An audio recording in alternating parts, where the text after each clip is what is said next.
y a maquillage. Nous avons Adrienne, la première dame. Adrienne, on maquille Batou,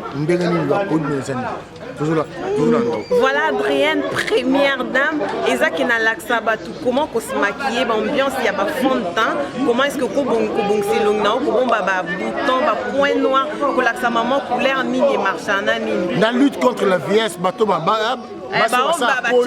produit vraiment et là on y a rebonté dans la sabat se maquiller parce qu'avant tout le monde a des femmes congolaises se maquiller ba maquillage moko a tchema qui même papa comme boy écoute maman tcha maquillage parce qu'à lobby qui mais ils allaient rater au lieu bonga au baby mais si on a connecté na Adrienne première dame look kuna oyeba comment ça va concordance mais oui mi bal peut ça ba soin de visage kolongola ba point noir ba bouton ba imperfection elongi pona elongi na we bima bien ba papa to benga en maquillage tema ezaka koyeba pour ça on se maquiller bien pona on se maquiller bien pona yeba ba technique wana miki il faut la abonner vraiment il faut la abonner na chaîne ya Adrienne première dame on a vraiment na pesara ba secret na talate na pesara nyonso ndenga mona sala na bomba même eloko.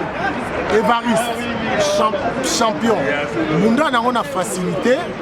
Bunda n'a facilité. Nasuka, film. Maquillage fait la facilité. Voilà. Bunda n'a pas facilité. Nasuka, film. Première dame. Voilà. Célèbre. De Paris. Première dame Lou. Maman a commis star et papa. Saga!